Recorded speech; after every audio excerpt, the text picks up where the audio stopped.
पूर्वांचल के बाहुबली नेता का अचानक 28 मार्च 2024 को उत्तर प्रदेश के दुर्गावती हॉस्पिटल में हार्ट अटैक हो जाता है।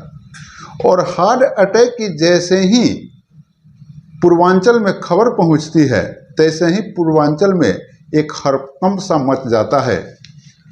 और इस बात की जैसे जैसे सूचना पहुंचती है वैसे वैसे यह विषय चर्चा का बन जाता है। और यह मामला और इम्पोर्टेंट तब बन जाता है, यह मामला संदेहात्मक और तब बन जाता है जब मुख्तार अंसारी के परिजन यह आरोप लगाते हैं कि मुख्तार अंसारी का मृत्यु जो है स्वाभाविक नहीं अपितु इन्हें साजिशन मारा गया है। क्योंकि मुख्तार अंसारी जो है लगातार 19 वर्षों से जेल में बंद थे और जेल से ही उन्हें दुर्गावती हॉस्पिटल लाया गया। तो यह मामला विस्मयात्मक बन जाता है। तो आखिर बाहुबली मुख्तार अंसारी कौन थे, वह बाहुबली कैसे बने और उनका जीवन सफर क्या है, इन तमाम चीज़ों को बतलाऊं। इससे पहले निवेदन है कि आप एक बार इस वीडियो को देख रहे हैं तो लाइक ज़रूर कर दीजिए और अगर चैनल पर नए हैं तो कृपया चैनल को सब्सक्राइब ज़रूर कर लीजिए। चलिए हम लिए चलते हैं उत्तर प्रदेश के गाजीपुर में 30 जून 1963 को सुभानुल्लाह अंसारी के घर एक बालक का जन्म होता है और बड़ा ही घर में धूमधाम होता है। कारण कि सुभानुल्लाह भी एक वामपंथी विचारधारा के नेता होते हैं और सुभानुल्लाह का पिता जो है पेशे से डॉक्टर होते हैं और वह एक स्वतंत्रता सेनानी होते हैं। परिवार जो है बहुत ही मजबूत होता है और उस परिवार में वह बालक 30 जून 1963 को जब जन्मता है तो खुशी का माहौल रहता है और धीरे धीरे वह बालक बढ़ने लगता है। अब उसकी शिक्षा दीक्षा प्रारंभ होती है और इसी बीच 1971 में उस बालक के पिता जो है निर्विरोध चुनाव जीतते हैं और चुनाव जब जीतते हैं तो यह परिचर्चा होती है कि कहीं ना कहीं से इस बालक का भाग भी है। और इस तरह से अब समय कटने लगता है। एक अच्छे खासे परिवार में, एक खुशहाल परिवार में जन्मा वह बालक अब हाई स्कूल पास कर जाता है और इंटर कॉलेज में एडमिशन करा लेता है। जब इंटर कॉलेज में एडमिशन होता है, इंटर में पढ़ाई होने लगती है तो वहाँ अपने लेवल के मित्रों से उसकी दोस्ती बढ़ने लगती है और इसी बीच रहन सहन भी अच्छा, परिवार है तो रहन सहन भी अच्छा होगा। तो इसी बीच जो है साधु सिंह गैंग से उसका संपर्क होता है और साधु सिंह गैंग में वह शामिल हो जाता है। और साधु सिंह गैंग में जब शामिल होता है, आप तस्वीरों के माध्यम से देख सकते हैं मुख्तार अंसारी को।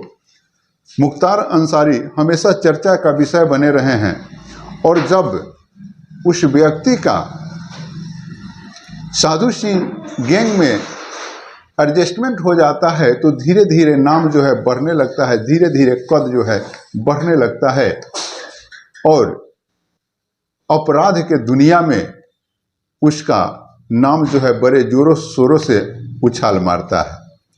अब अपराध के दुनिया के पूर्वांचल के जो पहले से पूर्वांचल क्षेत्र में जो अपना वर्चस्व जमाए खड़े थे, अब उनमें विवाद उत्पन्न होने लगता है।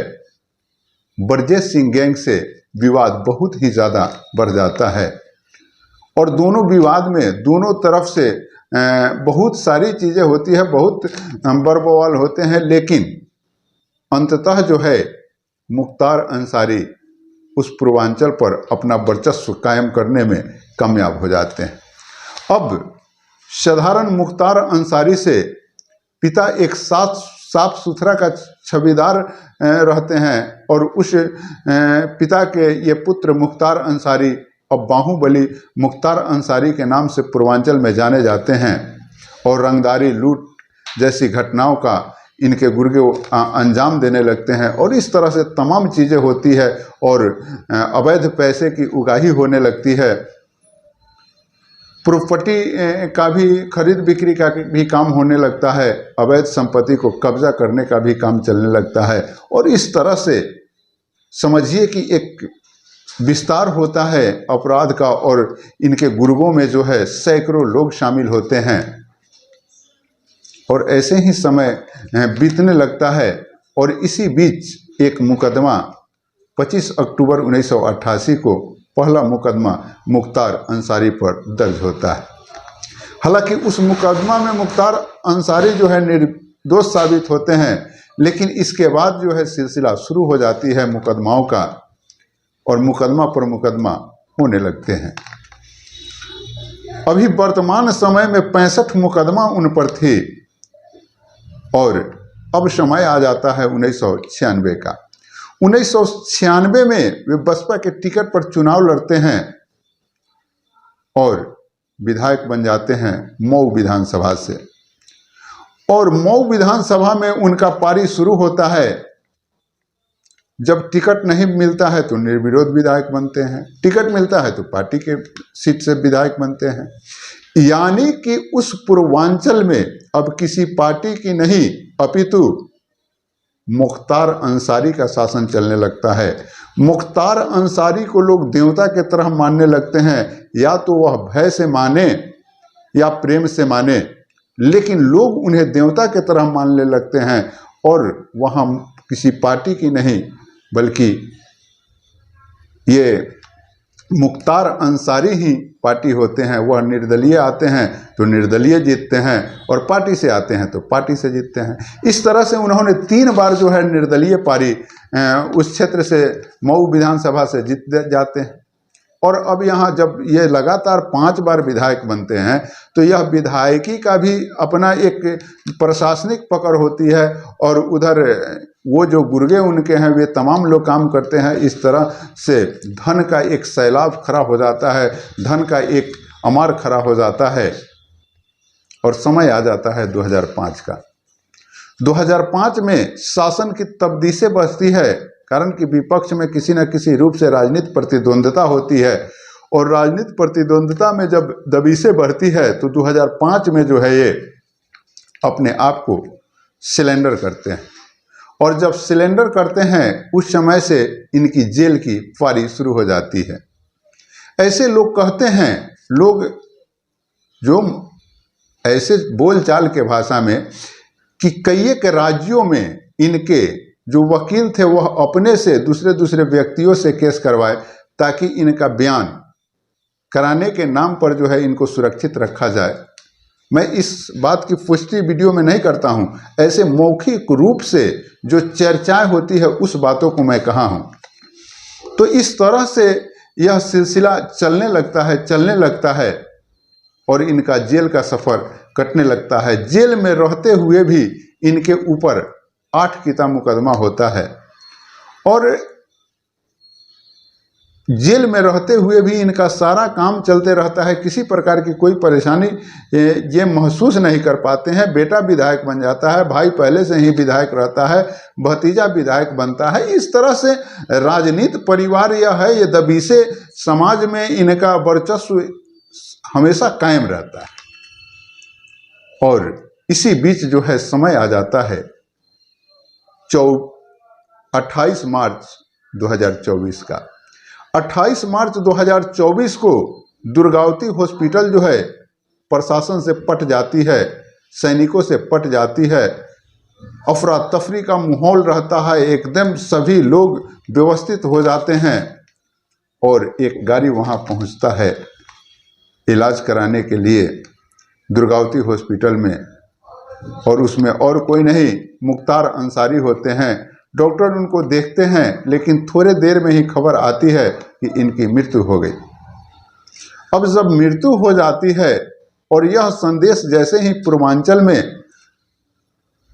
बढ़ता है वैसे ही एक आक्रोश उत्पन्न होने लगती है। सरकार जो है सभी किसी भी प्रकार का उपद्रव नहीं हो पाए इसको व्यवस्थित करने के लिए समझिए कि प्रशासन का सैलाब उतार देती है।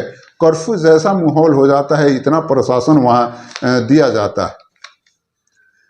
बात इम्पोर्टेंट तब हो जाती है जब मृत्यु हो जाता है तो परिजन जो है यह आरोप लगाते हैं कि मुख्तार अंसारी का मृत्यु जो है स्वाभाविक नहीं अपितु साजिशतन है, और इसके लिए कलेक्टर साहब को एक आवेदन भी देते हैं कि इसका निष्पक्ष पोस्टमार्टम कराया जाए।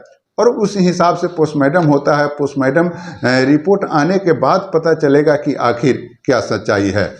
अब इसके बाद जो है मुख्तार अंसारी का दाह संस्कार का कार्यक्रम शुरू होता है, और जब पोस्टमार्टम होकर के आएगा तो दाह संस्कार होगा। दाह संस्कार की जब कार्य शुरू होती है और जिस तरह से पूर्वांचल की सारी दुकानें बंद हो जाती है, जिस तरह से जन सैलाब उनके अंतिम दर्शन में पहुंचता है, वैसे ही मुख्तार अंसारी पर लगाए गए सारे आरोप जो है दिखने लगते हैं कि आखिर उनका जनता में कितना प्रेम था, जनता उन पर कितना विश्वास करते थे। कारण कि मृत्यु के उपरांत ही लोग जो है व्यक्ति को अपना सच्चा प्रेम दे पाते हैं, और जैसे ही उनकी मृत्यु हो जाती है और उनका दाह संस्कार होने जाता है, वैसे ही शहर से इस तरह से भीड़ एकत्रित होती है कि उसको कंट्रोल करने में जो है सरकार की पसीने छूट जाती है।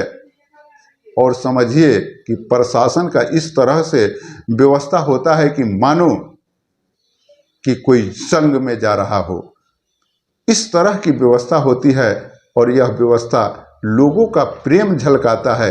अगर कोई व्यक्ति किसी के दबंगता, किसी के भय से अगर उसके साथे रहता, और जिस तरह से मृत्यु हो गई मुख्तार अंसारी के, तो लोग पूजा पाठ कराते। लेकिन कहीं ना कहीं से मुख्तार अंसारी का अच्छा कर्म था, लोग उनसे जो जुड़े थे, उनके प्रेम से जुड़े थे। दूसरे अत्याचारियों के अत्याचार को मुख्तार अंसारी ने दूर करने में ही अपराधी बन गए। इस तरह की जो जनता की भीड़ हुई, इससे प्रदर्शित होता है।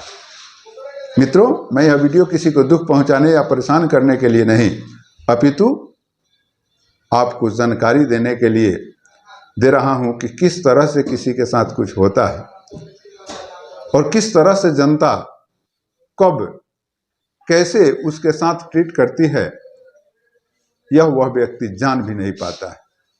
बाकी इस तरह की खबर मैं देते रहूंगा। जय हिंद।